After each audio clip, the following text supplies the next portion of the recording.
Ele era um fracassado até que conseguiu o poder de voltar no tempo toda vez que morria. Parte 8. O prota conta que quando ele tentou aprender a espada da fome, a demônio celestial ficou decepcionada. Ela testou ele do seu próprio jeito para fazer ele desistir, porque não havia mais nada que ela esperasse desse mundo. Isso tudo aconteceu quando ele tentou aprender a espada da fome. Contudo, quando ele começou a aprender a sede, a atitude dela mudou completamente. Mostra o prota conseguindo usar a espada da sede e derrotar o zumbi. Depois de derrotar o zumbi, a demônio celestial fala que a espada do prota é muito simples. Ela não consegue encontrar nenhuma utilidade para a espada dele. Ela não tem aplicações. Ela é honesta e justa, mas vulnerável na mesma medida. Ela diz que é como se a espada dele não estivesse enfrentando humanos, mas sim o mundo. Ela não é uma técnica de espada da seita dela, mas sim da seita do Bu. Mas os gritos marcados nas técnicas de espada dele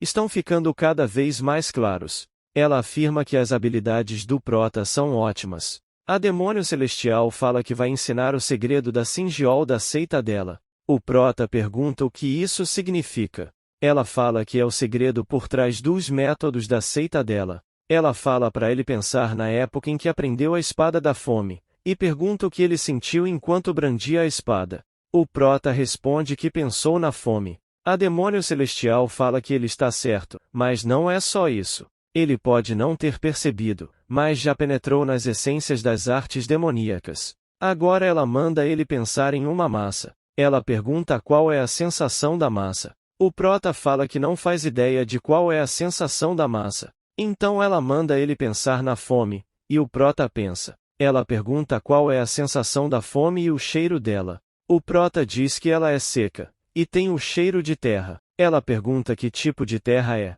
pois, tem vários tipos de terra. O prota responde que é lama, não dá para raspar a lama envelhecida. Ela entende e pergunta qual é o sabor dela. O prota fica em silêncio, e ela pergunta por que ele não respondeu de imediato. O prota fala que é porque é triste. As crianças põem os biscoitos de lama para secar no sol. Enquanto os biscoitos secam sob o sol, não há mais nada a fazer, então as crianças ficam paradas ao redor da lama. A demônio celestial diz que elas são as crianças que esperam pela luz do sol. Fome é uma criança esperando pelo sol. Ela afirma que esse é o poema do prota. Quando ela pediu para que ele descrevesse a sensação de uma massa, ele disse que não sabia, mas quando ela perguntou sobre a fome, ele tocou na lama, cheirou, mastigou e comeu. Ele viu e ouviu os sons do rio fluindo. Ela diz que uma massa tem forma, mas não há fome. Uma massa pode ser saboreada, mas ela está vazia de fome.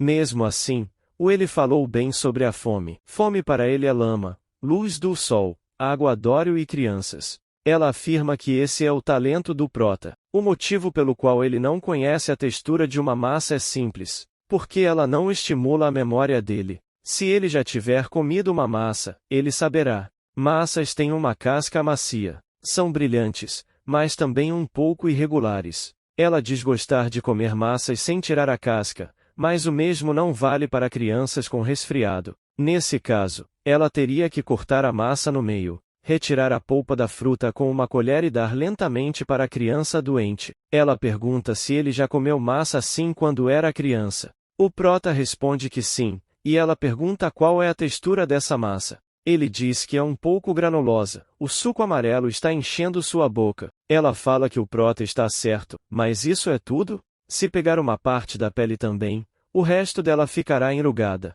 A mão da mãe que pega a massa para ele também fica amarela por causa do suco. Dentre tudo isso, ela pergunta qual é a sensação da massa. É uma massa por completo ou ela é cortada ao meio? É o suco da massa ou a mão da mãe? Qual dessas é a massa dele? Ela conta que viu uma mãe que só comia a casca depois de dar toda a polpa para o filho. A demônio celestial diz que para ela, uma massa é o resto das cascas para a mãe. É uma criança com resfriado. É o coração da mãe, que foi marcado com cada colherada. Mas ela também pensa nas crianças que nunca tiveram a mãe dando massa a eles. Ela pensa nas mães que não podem comprar massas. Na mãe que não compraria uma mesmo podendo. Pensa nas crianças que não têm ninguém para cuidar delas mesmo que estejam acamadas. Nas crianças que morreram porque não receberam cuidados. A demônio celestial afirma que não tem nenhum lugar nesse mundo que não tenha sido tocado por memórias humanas. Além disso, não há lugar nesse mundo sem ressentimentos. Não existe forma de fome, não há sabor ou cheiro. Errado.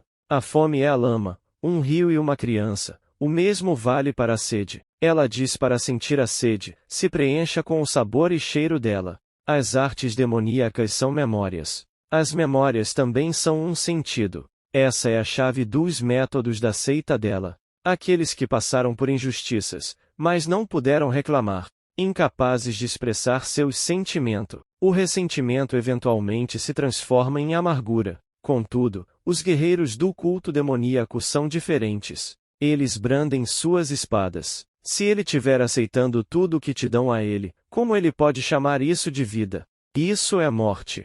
Ele pode chamar uma espada que te brande da mesma forma que ele a brande de espada? Ela é uma besta. Ela pergunta se o prota quer morrer, quer se tornar uma besta.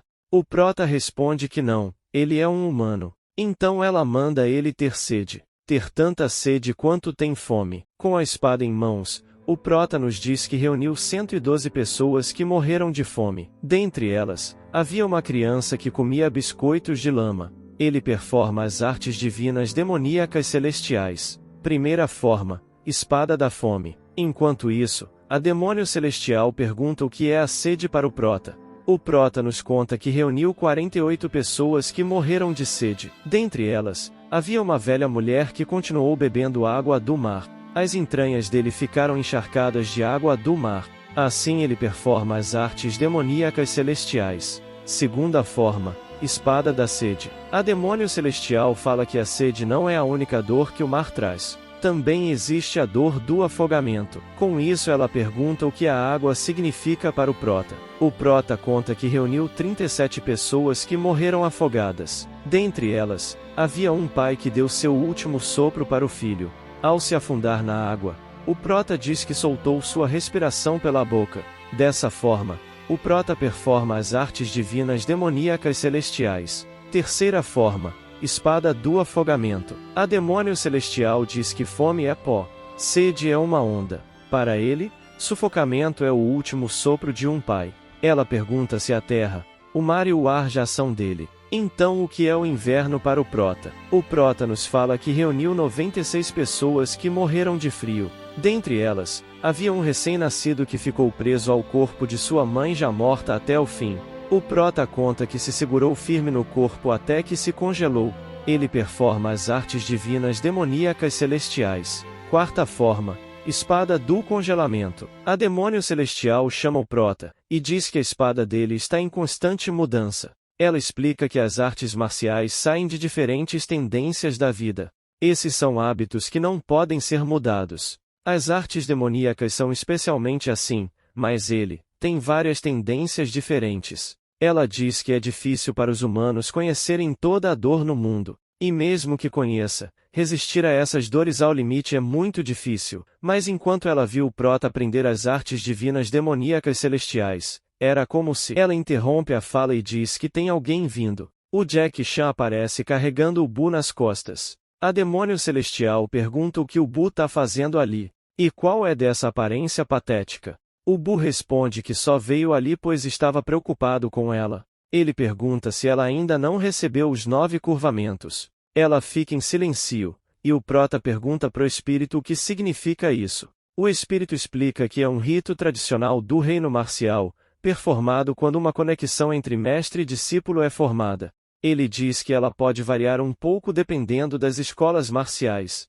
Alguns se curvam 9 vezes, outros fazem a versão de 3 curvamentos. E, para exemplo, na escola dele é preciso resistir a 9 golpes na cabeça de seu mestre. O espírito fala que resistiu a 63 golpes, que foi o maior recorde da escola dele. Assim o prota descobre por que o espírito é maluco. A demônio celestial manda o Bu ficar quieto. As pessoas que ela aceita como discípulo só dizem respeito a ela e não é da conta dele. O Bu fala que ela está enganada. É da conta dele sim. Porque ele sabe que a razão para ela não aceitar um discípulo é porque tem pena dele. Ele explica que eles são os últimos vivos no mundo marcial.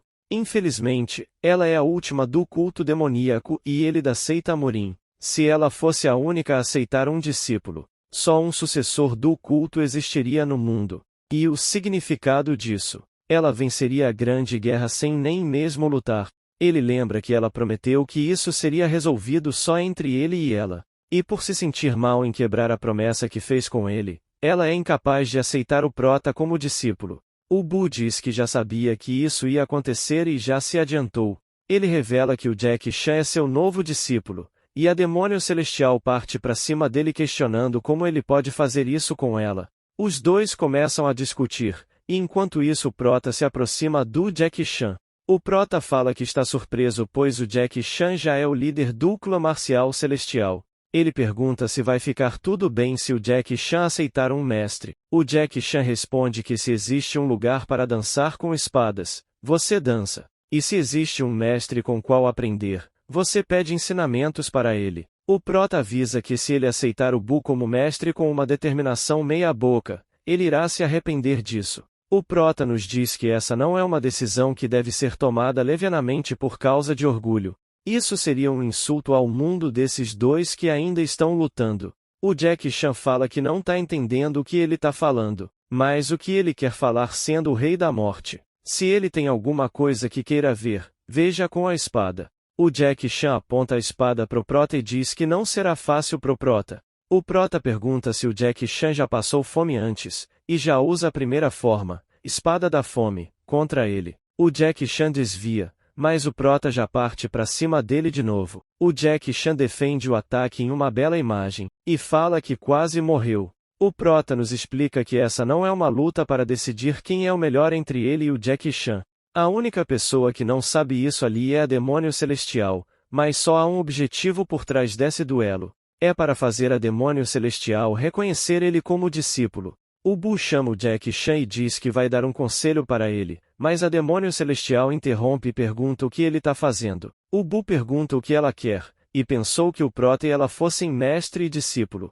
Ela responde que isso pode ser verdade, mas dar um conselho no meio de um duelo entre dois artistas marciais tendo uma luta. O Bu fala que ele só está vendo um cultista novato e um sucessor orgulhosos da seita Morin. O Bu manda o Jack Chan performar a espada da borboleta e a ordem da vida e da morte. O Jack Chan agradece o conselho e fala que vai fazer isso. O Jack Chan lembra que o prota pergunta se ele já passou fome, e pergunta se esse é o princípio marcial do prota. Ele pergunta também o que o prota acha que artes marciais são. Ele surge nas costas do prota, e diz que ele mesmo vai responder à pergunta. Enquanto o prota defende o ataque, o Jack Chan responde que as artes marciais é só socar o cara em sua frente. Ele faz uma sequência de golpes que pegam e ferem o prota. Vendo eles lutarem, a demônio celestial se irrita e pergunta o que o prota está fazendo. Ela diz que a espada do Jack Chan lembra a chuva. Então por que ele está com medo, e só ele aceitar e beber?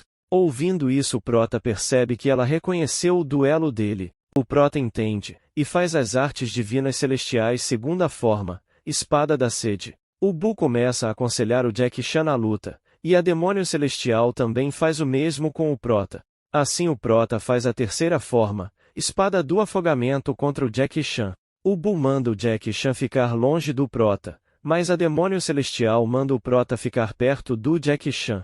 Assim o prota usa a quarta forma, espada do congelamento. O prota nos conta que as feridas em seus corpos aumentaram. As feridas abertas rapidamente foram congeladas pelo vento frio e se tornaram cicatrizes. Enquanto o Bu e a demônio celestial vibram com a luta. O prota nos conta que no lugar dos dois que não podiam lutar sem gastarem todo o ki, ele se tornou a espada da demônio celestial e o Jack Chan se tornou a espada do Bu. Eles protagonizaram uma cena que o Bu e a demônio celestial pensaram que não poderiam ver, e um sonho que pensaram não ser mais possível sonhar. Todas as cenas eventualmente acabam. Não importa o quão vibrante seja um sonho, ele eventualmente se corrompe, e os humanos irão se degradar. A demônio fala que eles são idiotas. Ela já tinha desistido disso há muito tempo. Ela se pergunta o que deve fazer agora. O prota nos conta que só pessoas podem abandonar pessoas. E só pessoas podem se prender a pessoas. Ele chama a demônio celestial, ajoelha e pede para ser o discípulo dela. Enquanto pensa que ele quer se tornar as cenas que ela quer ver, quer se tornar o sonho imutável dela. Ele fala que quer servir ela como discípulo. Enquanto diz em seu pensamento que as visões dela serão visões dele, os sonhos dela serão os sonhos dele, e a vida dela continuará através da vida dele. Ele fala que seu apelido é Rei da Morte, e seu nome é Kim Gonja. O prota pede por favor para ela o aceitar como discípulo. A demônio celestial fala para ele apresentar para ela as 9 curvaturas. Ela aceitara ele como seu último discípulo. A cena muda, e nos é contado que havia uma prece que tinha sido passada desde tempos antigos no culto demoníaco. Baraya, Baraya. Ninguém sabia o que Baraya significava, nem mesmo a senhora que levou Baek para o culto. Mesmo assim, ela entonava sem parar. Para Baek, Baraya é um cântico de grito dos pedintes. Não há sentido em gritos. Então não era normal os gritos dos pedintes também não tivessem significado. Não é preciso saber muito para poder gritar.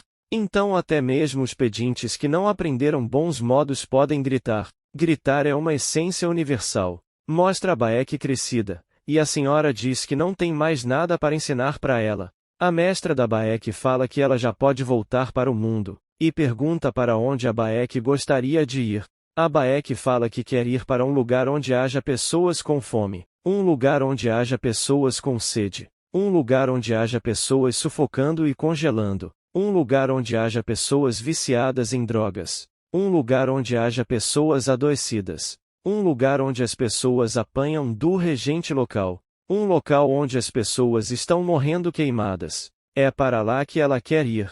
A senhora fala que então, o destino da Baek é o mundo inteiro. Assim, com 21 anos, Baek entrou no mundo marcial. E naquele inverno, 21 artistas marciais, 47 burocratas da corte real e 55 membros dos clãs regionais perderam as cabeças. A cena corta para o prota e a demônio celestial em um lugar. Nesse lugar ela fala que a etiqueta de seu culto é um pouco especial. O discípulo precisa se curvar a seu mestre 9 vezes. Contudo, ela fala que o ato de se curvar não é o fim. Após tudo isso, cabe o mestre decidir aceitar as curvaturas ou não. O mestre pode pedir as 9 curvaturas quantas vezes quiser até ficar satisfeito. O prota pergunta que lugar é esse que eles estão. A demônio celestial fala que essa é a biblioteca de artes marciais secretas do culto. Esse lugar também é a biblioteca de artes marciais secretas da aliança das 10 seitas e dos 5 clãs nobres. Ela chama esse lugar de biblioteca marcial celestial.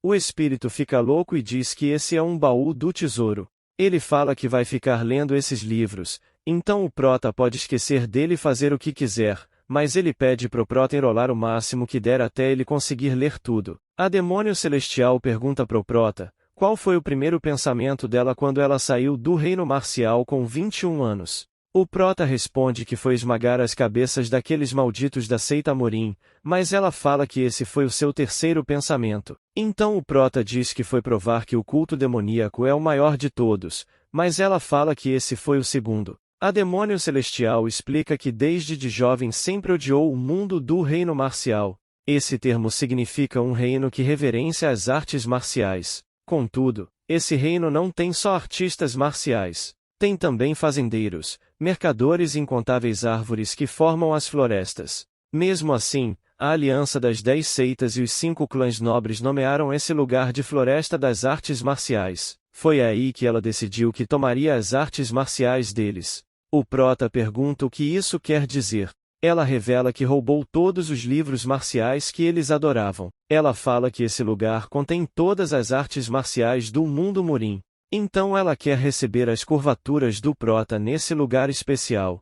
A demônio celestial diz que ele pode se curvar 9 vezes, mas é para ele guardar um sentimento diferente em cada curvatura. Com a primeira, o coração dele deve sentir fome. O prota entende, e nos diz que as 9 curvaturas do culto demoníaco não eram diferentes das artes marciais divinas celestiais demoníacas. A primeira curvatura, a curvatura da fome. A segunda curvatura, a curvatura da sede. Enquanto ele faz as curvaturas, a demônio celestial explica que a destreza marcial no culto demoníaco é dividida em 4 níveis. O primeiro é o nível do demônio iniciante. Um demônio novato é alguém que sabe como falar de sua dor. Um cultista que se juntou ao culto deve saber falar com espadas, Então o nível do demônio novato se refere a alguém que pode expressar sua dor com a espada. O segundo nível é o demônio extremo. Ele se refere a alguém que pode falar da dor de outras pessoas. Por isso, o nível do demônio extremo faz referência a alguém que pode libertar a dor dos outros com sua espada.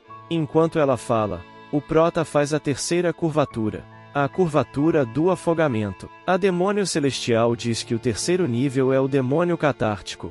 Um demônio catártico é alguém que pode falar pelas dores de todos. Ao encontrar alguém andando nas ruas, um demônio catártico deve ser capaz de livrar essa pessoa do que a está afligindo ali mesmo. Alcançar esse nível é extremamente raro. Ela conta que até mesmo em toda a história do culto demoníaco, menos de 5 pessoas conseguiram alcançá-lo. E revela que atualmente ela está no nível demônio catártico.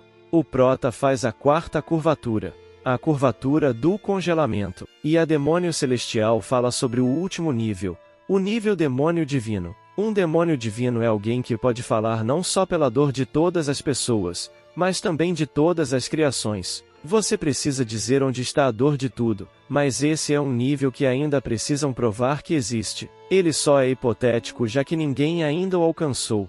Nisso o prota faz a quinta curvatura. A curvatura do envenenamento. Ele nos diz que o quinto movimento das artes divinas celestiais demoníacas é o esforço das pessoas que morrem com vícios. Ele ainda não masterizou esse. A demônio celestial manda ele parar, e manda ele se curvar novamente. Ele se curva, mas ela manda ele parar, e se curvar novamente. De novo, o prota nos conta que foram 336 tentativas de conter, até mesmo que seja brevemente, o coração de alguém que morreu por venenos. 189 tentativas de imaginar em seu coração alguém que morreu de doença. 510 curvaturas para expressar com seu corpo alguém que apanhou até a morte. A demônio celestial fala que o prota tem uma mente sincera. Ela diz que existem crianças que possuem mentes assim porque nasceram em meio a privilégios. E existem crianças que se tornaram assim por vontade própria mesmo tendo nascido em meio a dificuldade. Ela afirma que o prota é a segunda opção. E se pergunta que tipo de vida ele levou para se tornar tão aquecido. E que tipo de vida ele está querendo viver para tentar se tornar tão aquecido. A demônio celestial afirma que se o sol representa a vida, então as sombras são a dor. Cada pessoa vive uma vida diferente, mas a dor se sobrepõe inúmeras vezes. E assim, humanos se tornam um não através de respirações compartilhadas, mas sim através da dor. Se ela disser que compartilhar a dor com alguém, significa que ficará com essa pessoa por toda a vida. Então uma pessoa que foi ferida por todos só podem querer estar com todos. Ela fala pro prota que as pessoas não podem só decidir quem elas irão ferir. Elas também podem decidir por quem serão feridas. As pessoas que ele tentar resgatar não serão todas bondosas. Nem todas serão justas. Aqueles que ele ama nunca serão perfeitos. Apesar disso, se ele decidir ser ferido por todos, quando eles arranharem ele com as unhas, ele deve agir simplesmente como se tivessem machucado ele enquanto tentavam o abraçar forte demais. Ela fala que a oitava arte divina celestial demoníaca é a morte por queimadura. Assim ela manda ele se curvar a ela com o coração de alguém que morreu queimado. O prota se curva perfeitamente pois sabe muito bem como é isso. A demônio celestial diz que a espada final das artes celestiais demoníacas é indefinida. Assim, cada lorde tem sua própria forma final de espada. Por isso o nono movimento de espada das artes divinas celestiais demoníacas é diferente para cada pessoa.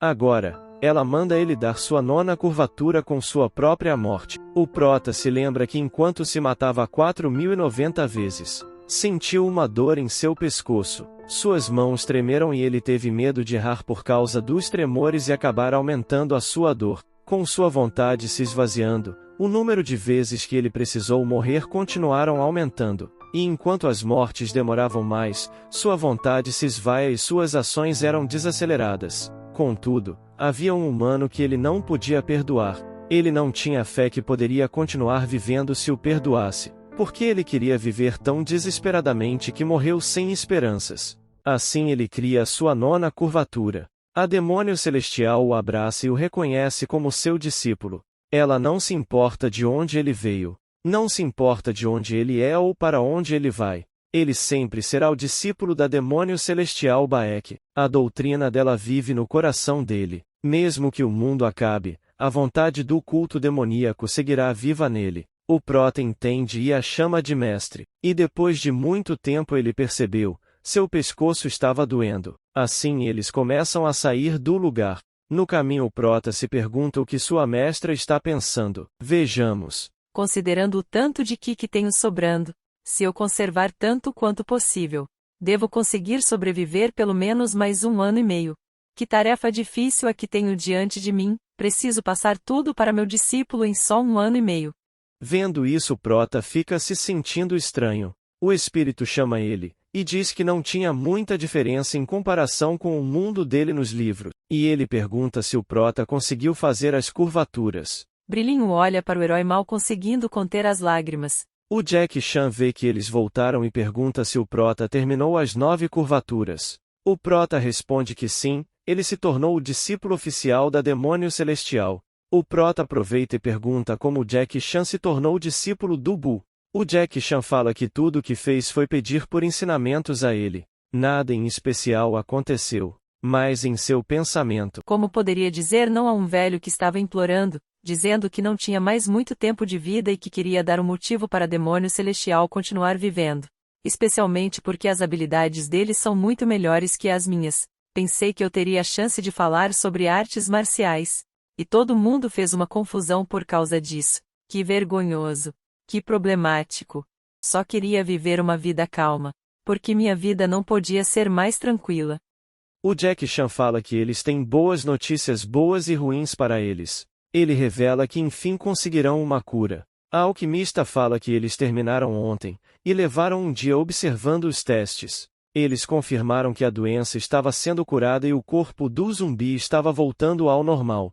A demônio celestial comemora e acha incrível que só 2 pessoas foram capazes de encontrar uma cura. Ela já fala tratar o Bu pois ele não tem muitos dias de vida sobrando. Mas ela percebe que tem um problema na cura. A alquimista diz que não tem problema, é só que o núcleo de que precisa ser destruído. A alquimista explica que já se passou muito tempo desde que eles foram infectados. A coisa que eles chamam de que não pode ser diferenciada da energia corrompida, que é a causa da doença. Para curar eles dois, é preciso fazer uma cirurgia. A alquimista explica que vai remover por completo o núcleo de ki deles. Mas ela fala que não precisa se preocupar se a cirurgia vai ser um fracasso ou sucesso. Eles já fizeram um teste, e eles têm o velho que é muito habilidoso para cirurgias. O Bu fala que as habilidades cirúrgicas dele são incríveis. Ele afirma que vai fazer a cirurgia. No melhor dos casos, ele só tem um pouco de ki a perder. E diz que não se arrepende de nada, além de ficar feliz por ter conseguido um discípulo no fim de tudo. Mesmo que o seu centro de ki seja destruído, ele ainda tem convicção o bastante para ensinar o seu discípulo. O Bu fala para demônio que eles são artistas marciais. A ideologia marcial vive em seus corações. Então, enquanto seus corações baterem, sempre serão artistas marciais. O prota nos conta que o Bu passou pela cirurgia durante a noite, e a cirurgia foi um sucesso. O prota se encontra com sua mestra, e ela pergunta como foi a cirurgia. O prota fala que agora o Bu está bem. Ela entende, e fala para ele que queria matar toda a frieza do mundo. Esse era seu desejo desde jovem. Ela sempre odiou o inverno. Tinha raiva da neve que caia durante ele. Porque existem coisas como as estações nesse mundo. Porque o inverno precisa existir.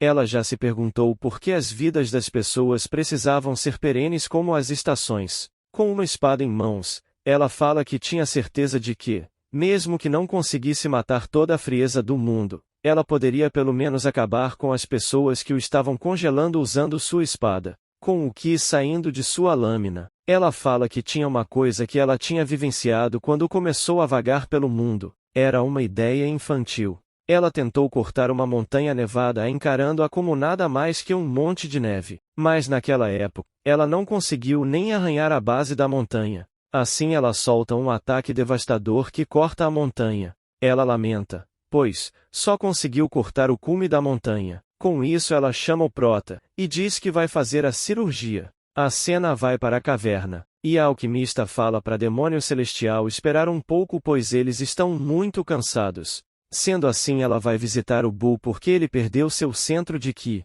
O Bu percebe que ela tá mais relaxada, e pergunta se ela decidiu também fazer a cirurgia. Ela responde que sim, e conta que gastou todo o seu Ki brandindo sua espada.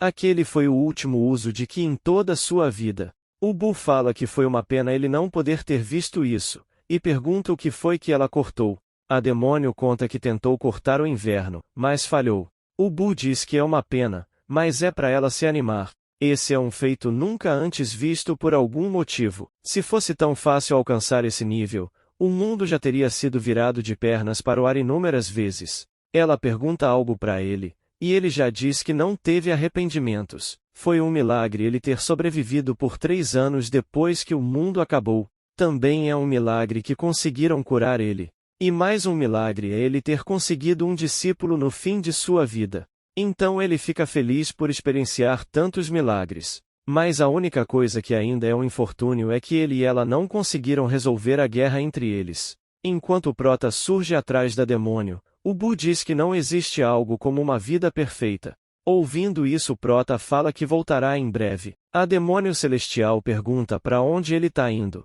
Ele responde que só vai pegar ar fresco e não é para ela se preocupar. Mas ela fala que está mais preocupada porque ele disse para ela não se preocupar. O Prota fala que vai voltar antes dela terminar a sua cirurgia. Então, quando ela abrir os olhos, ele estará a esperando. A cena segue para o Prota andando. A Santa aparece, e fala que trouxe todas as 1998 pessoas que ele pediu. O Prota agradece, e manda ela trazer os zumbis um a um até ele. Assim ele começa a matar os zumbis. Enquanto mata os zumbis, o Prota nos diz que esteve agonizando quanto a isso. O que ele precisa fazer para alcançar o fim perfeito? O que é preciso para que a vida de uma pessoa esteja completa? Ele se pergunta se sua mestra teria um fim satisfatório só por ter ele como discípulo. É claro que não. Ter um discípulo é no máximo um fim normal. Se ele chamar isso de final, ele tem certeza que o 22º andar poderia ser concluído agora. Mas ele nunca vai ficar satisfeito só com isso. Assim o Prota termina de matar todos os zumbis. A cena vai para depois da cirurgia da Demônio Celestial. A alquimista explica que mesmo que a Demônio seja mordida de novo, ela não será infectada novamente. Com isso a Demônio agradece ela. O Prota pergunta para a alquimista se o e a Demônio já podem andar livres por aí. A alquimista fala que sim, e andar vai ser bom para eles. O Prota chama os dois para darem uma volta com ele. Eles ficam confusos, e a cena muda para eles caminhando. O Prota lembra que eles disseram que não eram capazes de encerrar a Grande Guerra, e que agora esse problema ficará para os seus discípulos resolverem. Esse era o único arrependimento que eles tinham. O Prota diz que discorda disso. A Grande Guerra é um ritual deles. Mesmo que o Jack Chan e ele lutem, será só um duelo normal. Nunca seria uma grande guerra. Só um duelo entre eles dois é que é a Grande Guerra. O Prota para em um lugar, e usa a invocação dos 100 fantasmas. Enquanto são invocados, o Prota fala que eles podem pensar nisso como um sonho. Ele não liga se eles irão pensar que isso é uma alucinação como efeito colateral por terem perdido seus centros de Ki. Eles podem até imaginar que ele está usando alguma magia estranha. O Prota chama os dois e fala que o reinado do culto demoníaco ainda não acabou. As artes marciais ainda estão vivas. Se o culto demoníaco tiver que desaparecer do mundo, será pela espada da seita Murim, e se a seita Murim for dizimada, terá que ser pelas mãos do culto demoníaco. Ele está ali para pedir à Lorde do culto demoníaco e ao chefe da seita Murim, para decidirem quem será o último mestre desse mundo. A Demônio Celestial vendo isso fica surpreendida. O Prota explica para ela que assim como ela, essas pessoas também não podem usar artes marciais. Elas estão muito mais fracas do que quando estavam vivas. O Prota fala para ela ir ver com seus próprios olhos. Enquanto os membros do culto demoníaco estão tentando entender o que está acontecendo, a Demônio surge e eles já se ajoelham em respeito a ela. Depois é mostrado o Bu reencontrando seu amigo monge. O Prota reconhece que esse foi o monge que durou mais tempo infectado depois da Demônio e do Bu. A demônio celestial chama o Bu e já se apresenta como líder do culto demoníaco. Ela fala que tá tudo bem se isso for só uma ilusão ou algum tipo de sonho. A vida é feita para aqueles que compartilham as mesmas dores. E o mundo é feito para aqueles que compartilham os mesmos sonhos. Ela ainda não esqueceu do nome de suas dores, e nem se esquecera do temperamento dos seus sonhos. Por não ter desistido de ninguém, ela ainda não abandonou o mundo. Ao invés do nome de uma arte marcial, o nome das dores dela irá provar seu lugar como sendo ali. E ao invés da força de seu ki, o temperamento dos seus sonhos provar a sua existência. Se ela pensa, logo ela existe. A demônio pede o duelo de número 990 contra o Bu. O Bu se apresenta como líder de seu clã também e aceita o duelo. A demônio pergunta se o duelo será até a morte, e o Bu fala que tem que ser assim. Com isso ela aceita os termos, e dessa forma, a grande guerra começa. A guerra começa com direito a mordida no braço, cabo de espada no pescoço, dedos no olho, joelhada na cara e golpes de espadas. A demônio celestial aparece já derrubando 3 de uma vez. O monge e outro espadachim tentam atacar ela, mas ela já os derrota facilmente. O Bu aparece e chama a demônio celestial para o X1 final, e afirma que a sorte dos céus vai estar com ele hoje. A demônio aceita, e fala que essa sorte dos céus mandara ele exatamente para lá. A demônio parte para cima do Bu, mas o Bu acerta um golpe na cara dela. Entretanto, ela também acerta um golpe nele. A demônio morde a orelha dele, e a arranca. Ela cospe a orelha e diz que tem um gosto horrível. O Bu pergunta se ela agora virou uma canibal agora. A demônio fala que a guerra entre ela e ele deveria ter acabado na primeira batalha. Ela e ele eram fracos, e pensaram que estavam lutando colocando tudo em risco, mas não era verdade, eles não estavam arriscando suas vidas. A luta de hoje é a segunda chance que eles tiveram. Então ela não irá repetir os mesmos erros de novo. Ela afirma pro Bu que vai dar tudo de si neste duelo. Ouvido isso, Bu pergunta se ela vai fragmentar sua força vital. Nos é explicado que a força vital é uma energia com a qual todos nascem.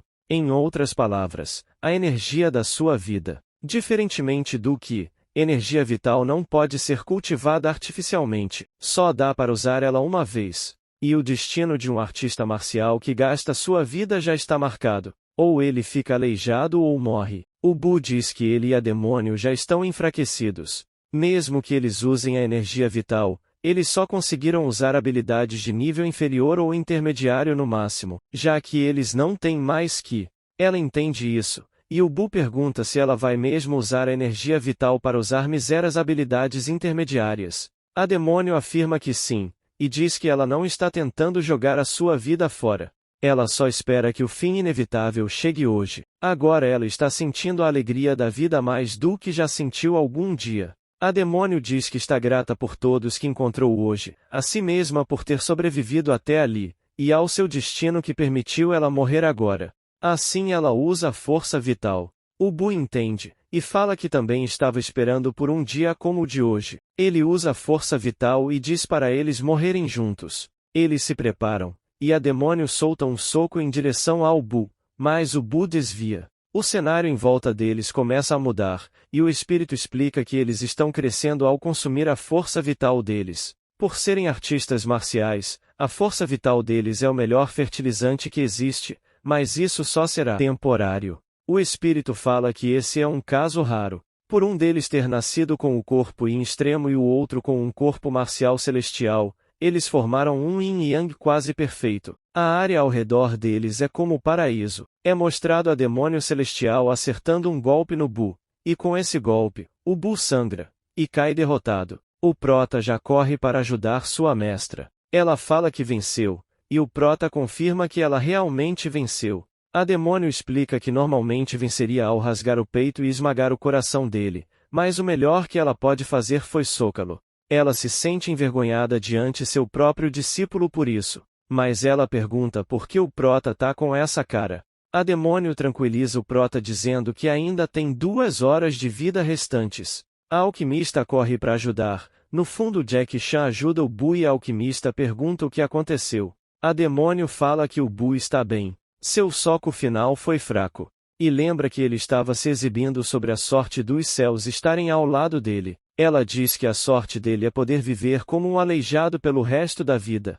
Ao ouvir isso, a alquimista fala que não vai deixar acontecer, ela ainda pode tratar eles agora. A demônio diz que tá tudo bem, ela conhece seu corpo melhor do que ninguém. Ela já está nas últimas, então é melhor ir cuidar do Bu. Além disso, ela gostaria de passar seus últimos momentos com seu único discípulo. Por isso, ela pede para a alquimista deixar eles sozinhos. Dessa forma, a alquimista os deixa. A demônio pergunta como eles irão passar suas últimas 2 horas. O prota fala que tem um favor a pedir para ela. Ele pede para ela duelar com ele. A cena muda, e nos é contado sobre o coração da espada. A primeira vez que Baek começou a buscar essa aptidão, foi na estação que ela deixou de ser chamada por seu nome e passou a ser chamada de demônio celestial, que significa o cheiro da neve. Dizem que essa é uma aptidão marcial na qual o usuário é capaz de cortar a criação só com os pensamentos. Mostra a demônio falando que a aptidão que nenhum outro artista marcial alcançou está bem ali. A aptidão que antes só era rumorada em lendas estava bem diante dela. A demônio diz que como uma iluminação, ela parece distante, mas não há lugar que uma pessoa não consiga alcançar se o consegue ver. De repente alguém chama ela. Pessoas pedem ajuda a ela pois seus líderes estão os maltratando. É dito que se ela tivesse mais algumas décadas para se concentrar no treinamento, se ela tivesse conseguido, a demônio manda eles mostrarem o caminho, e diz que parece que são muitas pessoas que ela precisa matar. É explicado que ela foi novamente matar as pessoas que faziam o mundo congelar, mas ela não conseguiu matar o inverno. Voltando para o presente, o prota fala que quer ter um duelo de teoria da espada contra ela. Nos é explicado que isso é um duelo onde não se luta com o corpo, mas sim com palavras. Um dos duelistas fala o tipo de técnica que irá performar e como irá atacar. Quando o oponente falar um contra-ataque, você então refuta com um contra-contra-ataque. Por causa disso, não é preciso mover os braços e pernas e nem é preciso usar ki. A demônio fala que seu discípulo se tornou bem arrogante. Se eles lutarem com seus corpos, a vitória certamente é dele, mas em uma batalha de teoria da espada, ele perderá. Ela pergunta como ele poderia derrotar se ela performasse suas técnicas como se estivesse em seu auge. O prota diz que não acha que o duelo que ela acabou de ter contra o Bu seja o melhor que ela pode fazer.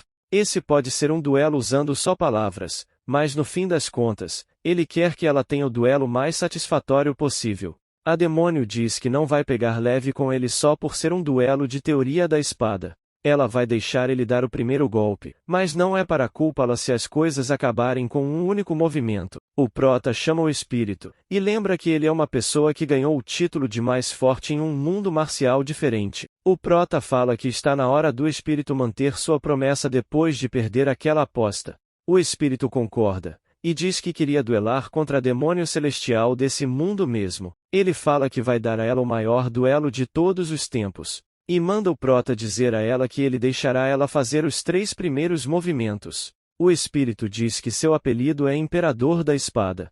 Ele foi reconhecido como a pessoa mais forte em um mundo chamado Reino das 10.000 Espadas. Assim ele pede formalmente um duelo contra Demônio Celestial. O prota fala para sua mestra que tem algumas magias, como ela bem viu. Dentre elas, existe uma técnica que permite ele invocar fantasmas. O prota diz que ao seu lado está um fantasma que conhece muito sobre artes marciais. Ele é um homem conhecido como o mais forte fora daquele mundo. A demônio diz que isso é incrível, mas o prota percebe que ela acha que ele está brincando. A demônio pergunta qual técnica esse grande fantasma vai usar, e o espírito disse que vai deixar ela dar os 3 primeiros movimentos. A demônio diz que seu discípulo nunca diria isso. Então deve ser mesmo um fantasma. Assim ela fala seu primeiro movimento. O espírito fala o seu primeiro movimento. Então ela diz o segundo movimento. O espírito também diz seu segundo movimento. A demônio fala o seu terceiro movimento, e o espírito também fala o seu terceiro. E em um instante, eles chegaram aos 3 movimentos. O espírito fala que pode imaginar que tipo de vida ela teve. Ele aposta que ela acabou se envolvendo com os problemas do culto depois de se tornar a mais forte, ficando assim sem tempo para treinar. Ele aposta que a aptidão estava ao alcance dela, mas ela não conseguiu alcançá-la porque estava ocupada demais. Como ela poderia ter tempo de treinar se mal tinha tempo para sua própria família? os cultistas. O espírito diz que a pior parte disso é o fato de que, mesmo sem conseguir treinar, ela ainda era mais forte. Ela não precisava trabalhar duro porque já estava no topo. As pessoas a reconheciam e, como ela mesmo dizia, ela era o céu. O espírito fala que tem pena dela. O azar dela foi ser a pessoa mais forte nesse mundo. Agora ele vai mostrar o que realmente significa estar acima de todo mundo. Dessa forma, o duelo começara. Assim terminamos o resumo de hoje. Na próxima parte deste vídeo teremos a conclusão dessa saga incrível. Então, se você quer que tenha a próxima parte, comente aí embaixo e deixe o like no vídeo. Caso ela saia, você vai precisar estar inscrito no canal com o sininho ativado. Então já se inscreva. Se você gostou muito do meu conteúdo e gostaria de me apoiar de uma forma, você pode fazer uma contribuição através do Pix que está na tela e na descrição. Qualquer valor me ajuda muito a continuar criando vídeos como este. Muito obrigado e até a próxima.